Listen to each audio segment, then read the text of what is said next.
तो चलिए सीधा उज्जैन चलते हैं, जहां पर मुख्यमंत्री शिवराज सिंह चौहान प्रशासनिक संकुल भवन का लोकार्पण कर रहे हैं।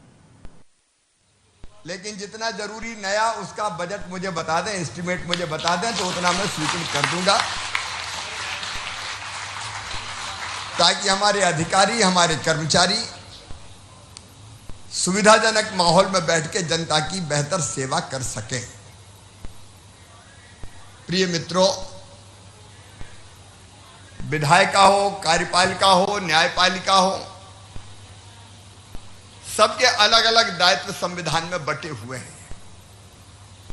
इसलिए मैं मानता हूं कि राजनीतिक नेतृत्व, जनप्रतिनिधि तो महत्वपूर्ण है ही, लेकिन सरकार की नीतियां और कार्यक्रम को नीचे जनता तक ले जाने वाले हमारे अधिकारी और कर्मचारी भी अत्यंत महत्वपूर्ण हैं, और उनके माध्यम से ही सरकार अपनी योजनाओं को लागू करने का काम करती है। अब ये प्रशासनिक संकुल बहुत अच्छा बन गया, लेकिन इसकी आत्मा है जनता के काम कैसे बेहतर हों, और इसलिए अच्छे भवन के साथ साथ हम सबके मन में और अच्छा कैसे कर सकते हैं लोगों की सेवा के लिए। यहाँ जो आए और जिसका जायज काम है वो निराश होके ना जाए। अपनी सफलता इसी में है कि वो हमें दुआएं देते हुए जाए, यहाँ से आनंद और प्रसन्नता पूर्वक निकले। और कई काम हम लोगों ने तय किया है कि हम ऐसे करेंगे जिसके लिए जनता को आने नहीं पड़े। अब मोबाइल पे हम कई तरह की सेवाएं रेवेन्यू की देने का काम कर रहे हैं। आज उनके विस्तार में मैं नहीं जा रहा, समय की सीमा है, क्योंकि आज हमारे सौभाग्य से राष्ट्रपति जी महाकाल महाराज की नगरी में पधारे हुए हैं। लेकिन जितनी सेवाएं, देखिए अलग अलग हमने गुड गवर्नेंस के लिए जो प्रयास किए, सीएम हेल्पलाइन, लोक सेवा केंद्र, समाधान ऑनलाइन, समाधान एक दिन में, कई रेवेन्यू की सेवाएं हम अब आजकल मोबाइल पे देते हैं।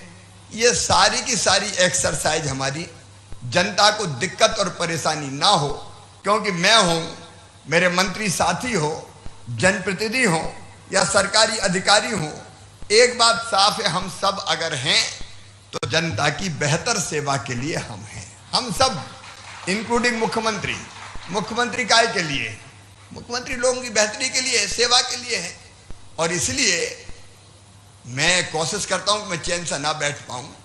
आजकल पता नहीं कुछ लोगों को शिकायत हो सकती है, लेकिन मैं अधिकारियों को सवेरे 6:30 बजे जगा देता हूं। सवेरे 6:30 बजे मेरी पहली बैठक हो जाती है। ये कोई नाटक और कर्मकांड नहीं है, ये मन की तड़फ है कि मध्य प्रदेश की जनता की और बेहतर सेवा हम कैसे कर सकते हैं और अच्छी सेवा हम कैसे कर सकते हैं। सीएम हेल्पलाइन जैसे उपकरण भी अगर हमारे हैं तो वो इसीलिए हैं कि हम उनके माध्यम से लोग फोन करें और हम समस्या का समाधान करें। हम जानते हैं दो प्रकार की समस्या होती है, एक तात्कालिक हल होने वाली, उसको तत्काल हल करना चाहिए, लेकिन दूसरा किसी ने कहा नई सड़क बना दो या बाकी कोई ऐसा काम कर दो जिसके लिए बजट की उपलब्धता नहीं है, तो उसमें निश्चित तौर पर समय लगता है।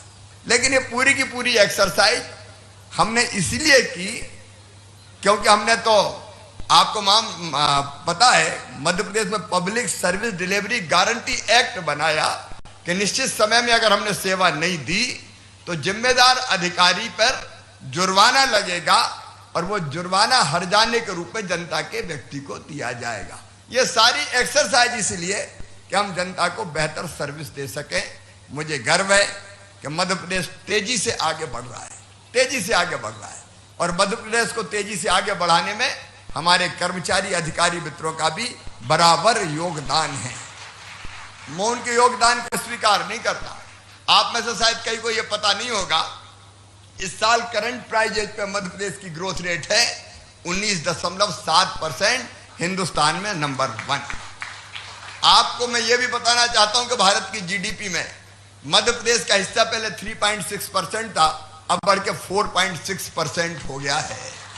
मुझे ये बताते हुए भी प्रसन्नता है कि जो प्रयत्न पिछले दिनों हुए हैं उसके कारण पर कैपिटा इनकम जो मध्य प्रदेश की कभी 2005-6 के दशक में 2005 के आसपास 13-14 हजार रुपया थी, वो बढ़कर अब 1,23,000 रुपया पर कैपिटा हो गई है पर ईयर। अभी शिक्षा के क्षेत्र में आपने देखा होगा मध्य प्रदेश का नंबर जो एनएएस का सर्वे होता है कभी 17वां नंबर था, अब हमारा नंबर हो गया है 5। हम 5वें नंबर पे आ गए और बहुत जल्दी हम नंबर 1 और 2 की कतार में होंगे।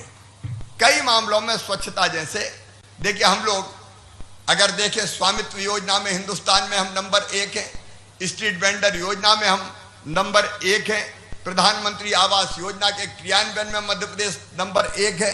ऐसी एक नहीं दर्जनों योजनाएं हैं भारत सरकार की जिसमें मध्य प्रदेश नंबर 1 पर आज है और बेहतर परफॉर्म कर रहा है। जिन सेवाओं में हम बेहतर परफॉर्म कर रहे हैं उनके लिए मैं आप सबको बधाई देता हूं, आप सबको बधाई के साथ साथ धन्यवाद भी देता हूं। लेकिन कई जगह और बेहतर काम करने की जरूरत है, वो भी हम करने का प्रयास करेंगे। इस प्रशासनिक संकुल के कारण उज्जैन जिले को एक स्थान पर सारे रेवेन्यू के अधिकारी मिलेंगे, एक स्थान पर।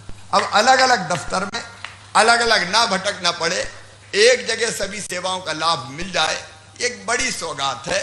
और अंत में तो हम यही कोशिश करेंगे कि संकुल आना ना पड़े, घर बैठे सेवाएं मिल जाए।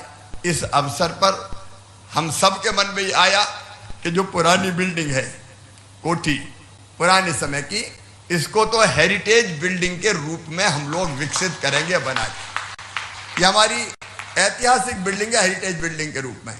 और नया संकुल जो बना है इसका नाम, क्योंकि उज्जैन की पहचान वैसे तो अनेकों महापुरुषों से है, महाकाल महाराज की कृपा हम पर बरसती है।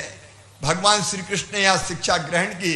सवेरे में कह रहा था ये भक्ति, ज्ञान, कर्म, शिक्षा, संस्कार, सेवा, त्याग, वैराग्य, इन सब की भूमि है उज्जैनी। लेकिन सम्राट विक्रमादित्य सचमुच में अद्भुत है, उनके नाम से विक्रम संवत चलता है और इसलिए इस प्रशासनिक संकुल का नाम सम्राट विक्रमादित्य प्रशासनिक संकुल रखा जाएगा। और न्याय के प्रतीक थे तो बेहतर न्याय भी हम दे पाए। अंत में केवल 2-3 छोटी छोटी चीजें कह के अपनी बात समाप्त करूंगा। एक, स्वच्छता के मामले में मुझे अभी उज्जैन वालों से कुछ कहना है। देखो काम बहुत हुए उज्जैन में, आपने देखा सिंहस्थ के समय कितने काम हुए, और पहले लोग सोच रहे थे सिंहस्थ के काम हो गए अब नहीं होंगे, लेकिन चारों तरफ आप देख रहे हैं, मेरा तो लगभग हर महीने आना हो रहा है। महाकाल बाबा की नगरी, कुछ ना कुछ नया काम लगातार चल रहा है। उनका वर्णन करने की जरूरत नहीं है, उसमें कई समय लग जाएगा। विकास की यात्रा हमारी निरंतर जारी है। आज भी आपने देखा कि सवेरे हमने हमारे आयुर्वेदिक कॉलेज के भवन का लोकार्पण किया, अभी प्रशासनिक संकुल का हो रहा है।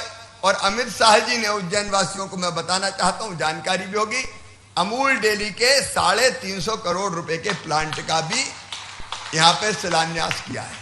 और केवल इतने नहीं, एक के बाद एक कई फैक्ट्री हमारी विक्रम उद्योगपुरी में लगातार चली आ रही है। उद्योगों की दृष्टि से, रोजगार की दृष्टि से एक नया इतिहास रच रहा है हमारा उज्जैन और मध्य प्रदेश भी।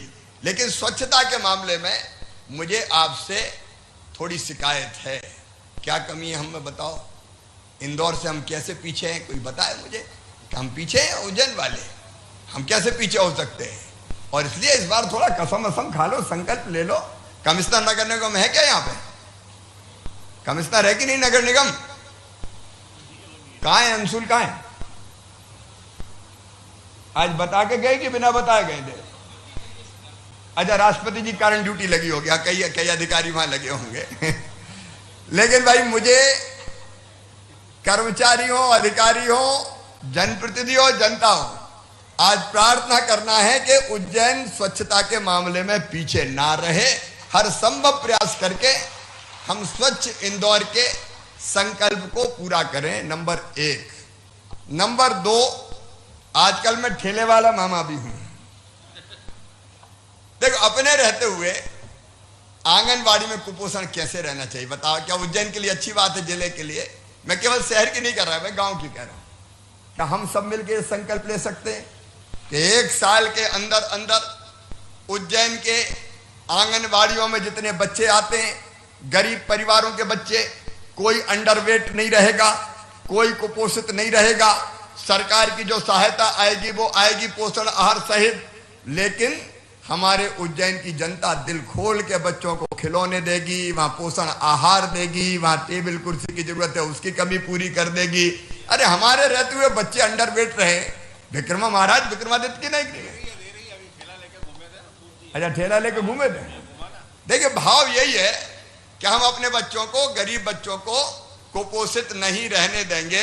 ये चैलेंज मैं दे रहा हूं, स्वीकार है चैलेंज? अरे जोर से बताओ स्वीकार है क्या? इसमें प्रशासनिक कर्मचारी अधिकारी भी शामिल है। देखिए जनता ठान ले, हम ठान ले तो कैसे कोई अंडरवेट रह सकता है? ये बहादुर सिंह बैठे, निकल जाओ बहादुर बहादुर, गांव से इकट्ठे कर लाओ, गेहूं चना क्या कभी, सोयाबीन इकट्ठा कर लाओ। कोई किसान मना करेगा क्या? बताओ। आप किसी किसान के पास चले जाओ, आंगनबाड़ी भर देंगे लोग अनाज से। जन्मदिन अगर हो तो तय करो कि जन्मदिन के दिन भले आंगनबाड़ी में नहीं जाए, लेकिन बच्चों को दूध पिलाएंगे हम अपने जन्मदिन पे। एक आंगनबाड़ी में 50-60 बच्चे, कोई बड़ी बात है क्या? कोई भोजन कराए, कोई केला बांट दे, कोई सेब बांट दे। माता पिता की पुण्य स्मृति में आप आंगनबाड़ी के बच्चों को दो ना पोषण आहार। और मैरिज एनिवर्सरी की खुशी भी मनानी है तो उन बच्चों के साथ मना लो। देखो थोड़ा सा प्रयास करेंगे तो कोई बच्चा अंडरवेट नहीं रहेगा। थोड़े पोषण आहार की जरूरत है, थोड़े इलाज और दवाइयों की जरूरत है। हमारे सारे बच्चे स्वस्थ रहें, ये हमारी ड्यूटी है, हमारी ड्यूटी। आपको स्वीकार है ना मेरा चैलेंज? बोर जोर से बोले स्वीकार है तो एक बार फिर से तय कीजिए। जनप्रतिनिधि, सरकारी कर्मचारी अधिकारी और जनता, व्यापारी हैं, उद्योगपति हैं, बाकी सब चटाइए और किसान आंगनबाड़ी में भर देंगे। अन्य क्या दिक्कत है? फल की, सब्जी की, तो बच्चे हमारे अंडरवेट नहीं रहेंगे, कुपोषित नहीं रहेंगे। दूसरी बात और तीसरी बात एक और मैं आपसे शेयर करना चाहता हूं। बीच में बिजली का संकट आया, कोयला नहीं की दिक्कत थी। कोयले के रेट अंतरराष्ट्रीय बाजारों में लगातार कितने बढ़ रहे हैं, आप तो सब अखबार पढ़ते हैं, टेलीविजन देखते हैं। मैं ये नहीं कह रहा कि बिजली मत जलाओ, मैं केवल एक अपील कर रहा हूं कि बिजली फालतू मत जलाओ। बिजली जलाओ, फालतू मत जलाओ। मैंने अपनी एक आदत बनाई है, मैं सच कह रहा हूं आपसे, कि मैं अगर बाथरूम में नहाने जाता हूं सवेरे तो मैं कभी मेरा बल्ब जलाते ही नहीं हूं, क्योंकि लाइट आती वहां प्रकाश है, काहे को मैं जबरदस्ती जलाऊं। मेरी ये आदत है कि मैं अपने कमरे से बाहर निकलूंगा तो मैं स्विच ऑफ खुद करूंगा। मैं कभी इंतजार नहीं करता कि कोई दूसरा आएगा वो स्विच ऑफ करेगा। आदत बन गई, स्वभाव में आ गया। बिजली का स्विच ऑफ करने में अपना क्या जा रहा है? हम सचमुच में अगर फालतू बिजली ना जलाएं तो 4000 करोड़ रुपया मध्य प्रदेश के बचा सकते हैं। 4000 करोड़ रुपया। अभी बिजली पे मैं सब्सिडी दे रहा हूं 22,800 करोड़ रुपया की, जो सस्ती बिजली देने पे, और सस्ती बिजली फिर फालतू जल रही है। दफ्तरों में भी एसी चल रहा है, कूलर चल रहा है। जब हम नहीं है तो अब बंद करो ना। अफसर भी आदत डाल ले कि अपने कमरे से बाहर जा रहा है, बंद करके जाओ। कौन सी भारी श्रम लगता है उसमें? 4000 करोड़ रुपया बचाएंगे हम, 4000 करोड़ रुपया। और इसलिए मैं अपील करता हूं ऊर्जा साक्षरता अभियान हम चलाएं और ये संकल्प करें कि फालतू का कोयला हम काहे को जलाएं। पर्यावरण, प्रदूषण, दुनिया भर की चीजें फैलती है, तो केवल इतने ही कर लेंगे। देखिए समाज अगर खड़ा हो जाए तो चमत्कार किया जा सकता है। अकेला शिवराज नहीं कर सकता, अकेली सरकार नहीं कर सकती, समाज खड़ा हो जाए। कोई का फायदा नहीं, फालतू काहे को जले बिजली। तो हम फालतू बिजली नहीं जलाएंगे। तैयार हैं इसके लिए? आप पढ़ाई के लिए जलाइए, गर्मी है चलाइए, खाना बनाइए, मैं मना नहीं कर रहा, लेकिन फालतू नहीं जलाएं तो अपने प्रदेश की जनता का पैसा बचेगा। और अंत में एक और, अब यहाँ पेड़ लगा के अपन ने प्रशासनिक संकुल प्रारंभ किया है। मेरी भावुक अपील है, जन्मदिन के दिन जरूर पेड़ लगाना, क्योंकि पेड़ से ही पर्यावरण बचेगा और हमारी धरती बचेगी, स्वस्थ होगी, आगे बढ़ेगी। इस प्रशासनिक संकुल के शुभारंभ पर मैं एक बार फिर अपने पूरे इस परिवार को, जो मेरा प्रशासनिक परिवार है, देखो मैं और आप अभिन्न हैं। मैंने कभी मुख्यमंत्री का अहंकार और दंभ कभी नहीं पाला। मैं ये मानता हूं कि एक प्यून भी अगर अपना काम बेहतर कर रहा है तो उसका भी मान और सम्मान मुख्यमंत्री के बराबर ही है। हम सब जनता के लिए आखिर काम करते हैं। इस स्वस्थ भावना से बेहतर सेवा अपने प्रदेश की, अपने देश की, अपनी जनता की करते हुए आप आगे बढ़े। ये प्रशासनिक संकुल बहुत शुभ हो उज्जैन के लिए, विकास की नई गाथाएं लिखी जाएं, जन कल्याण के नए काम हो और अनेकों ऐसे काम करें जिसके कारण आप भी याद रखे जाएं अरे अपने लिए तो सब जीते हैं, कीट पतंगे भी जीते हैं, पशु पक्षी भी जीते हैं, अपने लिए जिए तो क्या जिए, तू जी ए दिल जमाने के लिए। वैसा जीवन जीने का आनंद ही अलग है, फिर काम भी आनंद बन जाता है।